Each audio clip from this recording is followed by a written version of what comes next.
Why hello and welcome back to another episode of Voice of the Rings. I'm your hosting guide, Zollin Ironshield, and today we're going to do a commander review of Thorin, who I think is a very good and cool commander. This will be a real quick review, so you don't want to be here too long. Let's go into it. And Zollin asks if you do like this, don't forget to like and subscribe. Thank you for reminding me. All right, you guys, are you ready? Let's go over this. So, Thorin is, in my opinion, you leave your comments, you see what you think. I think if you only have him respect 1, he's actually one of the best tile takers in the game. I know you're like, oh, what a thing to phase on. We know you like the main dwarves, but are you sure? Yes, he is one of the best tile takers in the game, right next to Gandalf the Grey. Okay, everyone uses Gandalf the Grey. He's a great unit. He's not a tier 3 unit, right? You can get him pretty easy. He usually comes pretty early. Even though he is a tier 2 commander, you kind of get him real easy. But Thorin is fantastic at it. And let's just talk about it real quick. Let's go straight into his point tree and I'll tell you why. And this will be the first thing about Thorin, okay? His first tree is fantastic because one of the main things I always say in any of my RiseToWar videos when I'm talking about this stuff, I talk about not losing your troops early, not losing your troops early. Repeat after me, not losing your troops. That's the goal when you're taking tiles, right? Because you can take more tiles, you're not spending more resources to heal troops or send troops, right? It's the goal of RiseToWar early is that you need to be as efficient as possible. Now, it's fun sometimes to throw your commanders at that tile and you're like, I'm gonna take that tile, and so I'm gonna send 4 or 5 commanders with all my troops, and you know, you're losing hundreds of men. You can do that if you're really trying to get that next tier high level tile, but the only time I really recommend you do that is do it when you have that first 24-hour buff that makes your losses 50% less. Then you can get away with that a little bit better, but otherwise don't do that. It's not good, guys. It's bad. It'll hurt you in the long run. It'll slow your production down and you're building into the game and you'll get behind everybody else. So why is he so good at taking tiles? Here's why. Revitalize. All right, rush, which means I believe he can use it immediately. Can activate this skill immediately after battle begins. Yes. Oh, does damage to 1 target enemy, deals 200 physical damage, 1 ally unit recovers 100 HP. So he damages the enemy, great, that means there's less of them to hurt you. He heals 1 of his units, great. If you max it out, it heals 2 of his units, oh, even better, all right? And then you want to put as many points early into Frighten after you get Revitalize, okay? I don't even always, early in the game, I only have 1 group of units with him anyway, so I won't even get to max. I'll just put like 4 points in and put 2 points in Frightened, and 6 points, and then boom, back and forth until I can get them both maxed early. Frightened is great first 4 rounds against 2 enemy targets. There's a big chance to be stunned. It goes up to a bit more here because there's only 6 points. It goes up to 50 there, 50% chance to be stunned, inflict stun each round. Amazing, you guys. This is one of the best things, okay, for any commander and takes tiles, because you don't want the enemy hitting your men and killing your men. And then you can hit them while they're knocked out. You can hit them over the head. It's fantastic. It's a fantastic thing. Inspiration. I don't usually put the points in this early, but later, let's say you're only respect 1, you don't have access to the King Under the Mountain or Durance. If you have all your points in, this is still great for PvP or taking tiles. All your units do more damage. That's fantastic, right? You kill things faster. They can't kill you if they're dead, right? Oakenshield.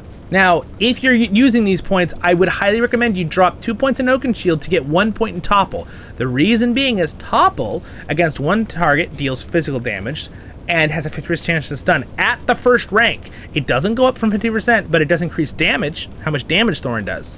But you want to have 1 point. Again, it's another stun. This is why he's so good at taking tiles. These double stuns, you guys. It's crazy good, okay? The enemy are like, oh, by the way, half your army is dead because half of them were knocked out over the head. Well, that's nice. Oakenshield. He does some damage himself. Again, him doing damage. Thorin does a lot of damage. Not only is he great at buffing his own troops, he also does damage to the enemies. And by the way, if you're respect 1 with Thorin, no matter what race you are, he buffs anybody. Allied army, not dwarves, anyone. Damage received, -5%. Effect stackable until the end of combat every round. All right, it starts on round 1. So huge. So he can keep stacking that, and that doesn't go up, that percent, but if you put points into this more, it will increase the damage of the actual hit he does, physical damage, okay? Deliberate Strike, massive damage that he does, just massive damage. Again, he is fantastic at PvP as well, okay? Thorin is an amazing PvP player. So now we've talked about basically Tree 1. So, as you can see, you have healing. You have damage output. You have double stuns. You have stuff to buff your troops, not only of them reducing the damage they do to your troops with Oakenshield, but increasing your damage with Inspiration. And not to mention, Thorin could just do more damage himself on top of it with Deliberate Strike. So if you just have all your points in the first two, he will be good. He will be one of the best tile takers, okay, in the game. And he will also have amazing PvP potential with fighting if you have the right gear and units with him, okay? He's amazing. So now let's say you have Respect 3 on him. You can use King Under the Mountain. King Under the Mountain is also great. If max level, it gives you 2 HP to all your dwarves. Now this is where you're going to want dwarves, okay? If you're going to be trading into King Under the Mountain or King of Durin's Folk, well, Durin's Folk, my friends, are dwarves, all right? Maybe Bilbo's honorary in there somewhere, but it's dwarves. So against one enemy target, deal 14% physical damage and increase allied dwarves' defenses. By 1 stack, can stack 5 times. Fantastic, okay? That does go up as you upgrade it. So again, he does more damage. He starts doing stacking on his dwarves, which, by the way, remember, this does defenses, and this does defenses. Now all your men are being defended, not to mention you're stunning people and doing damage, okay? Again, you will have to pick and choose what you like, and I'll talk about what the best ones to pick and choose are in a moment, okay? Longbeard, his damage is more. If you want to make it a focused build where he does most of the damage, not his troops, Longbeard's great. Physical damage ignores a certain percent of defenses. This times is 7, okay? 7.1 times 7. Goes way up. It's like 50 something. Dwarven Grit. All right, Commander, first 4 instances of skill damage each battle. So this, again, goes up to about 50 something, but this is really nice because, again, this works on the commander's damage. First, a skill damage. It's not auto attacks. Every commander has a basic auto and stuff too. This is a skill damage. What are skills? Those are active things that physically do damage with an ability. Well, King Under the Mountain says it does physical damage, so that's one. Topple, oh, that's one. Oakenshield, well, that's one, right? Deliberate Strike, well, that's one. All right, this one's not. Frightened doesn't do a physical attack, it's just a stun. This one does damage. All right, so you got 1, 2, 3, 4, 5. Okay, right there.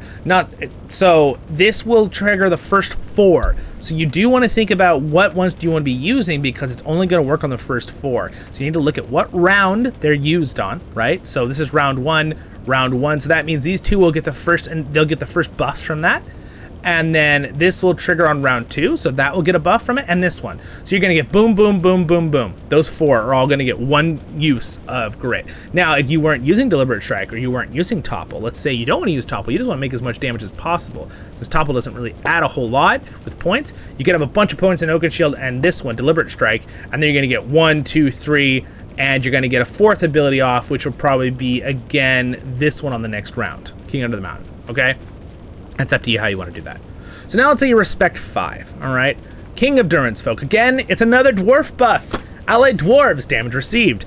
And look at that, at max, it gives all your dwarves +2 attack, okay? Amazing buffs, okay? So Thorin is a very consistent balance, I've always found, of unit damage and his own damage, okay?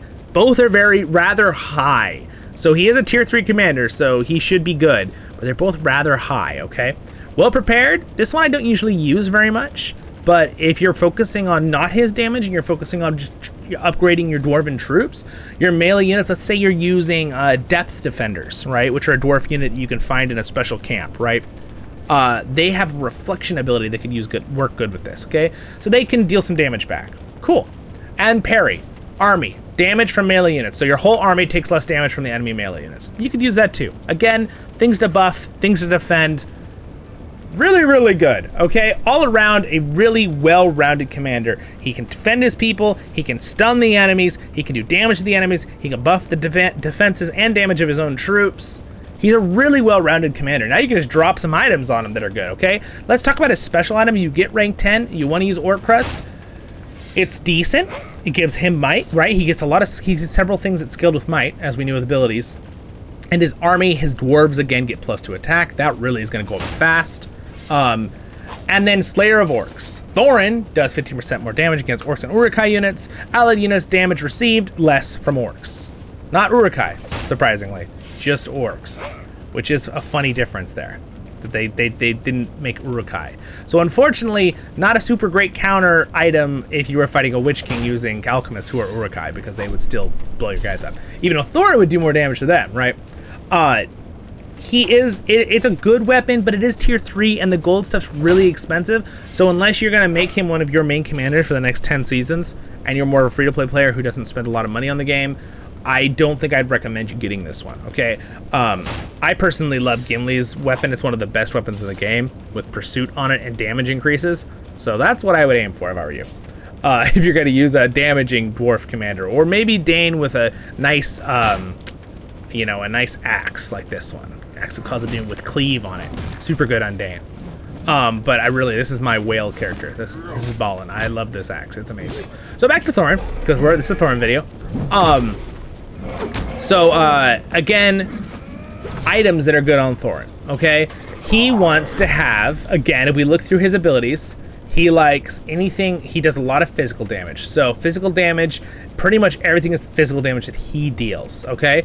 So as we know, they have some special stats, have some special things, right? Physical damage makes might makes your commander do more damage with his physical skill damage. See, it says right there. And he also makes his army do more damage, okay? So might is kind of your preferred thing. Speed is also good.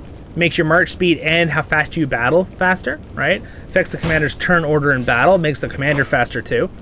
So that's good. And focus is something you're not gonna really want to stack quite as much on Thorin, but it's still good to have some. If you have some, it's fine, because it makes your army take less damage, all right, from burn, poison, and focus skills.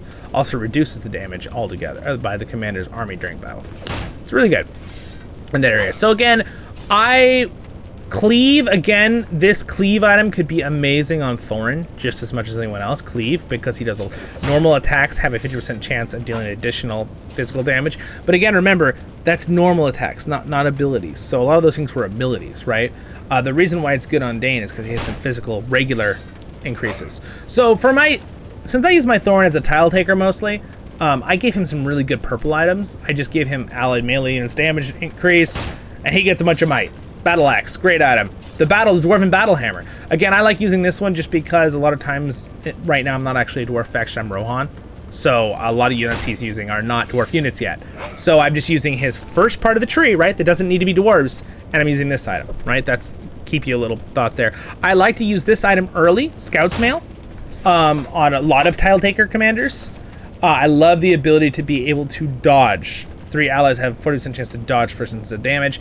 It just kind of helps if one of your things don't stun, and you got one of those enemies who are like, I'm gonna get you, and then you know they miss. It's like awesome. And again, might and speed. That's what he needs. Those are great stats for Thorin, right? He hits more, he does more damage. Again, you could just do something that has high might. I also highly recommend this item right here for Thorin, especially if you're doing PvP. This is really, really good if you're gonna have to fight a Witch King, because Witch King will slaughter you, will just destroy you, okay? Even though Thorin is good in the way of the Witch King likes to get you early in the game, and Thorin has a bunch of stuns. So if you get lucky, those 50% stuns you have of Topple and Frighten might stun his alchemists that do all the damage, unless he has some stun immunity armor or something. Right, that's always a possibility the other guy has, or the other hero, even if it's not, or a commander, if it's not the Witch King. But again, it's great because it's might and army defense. Again, it's defending your troops. So, and then burn reduction, a huge, great item to put on for PvP. I like to use this helmet early, a bunch of might, again, just more damage to take tiles faster, right? And allied melee units receive less damage. Nice one. Another one I throw on there, consider throwing on there, is something like this one. If you're doing PvP or you're fighting higher ranked tiles, because sometimes you'll fight a Grima Wernton tile and it'll destroy you because your units will all be fighting amongst themselves. But again, it's might and speed and defense. And by the way, you're like, well, what can he use as melee defense for horses? Well, remember that counts as Ram Riders. So if you're expecting the tier 3 and 5 tree, you can still use Ram Riders. Right? So that's good. And madness defense for your units, which is pretty important.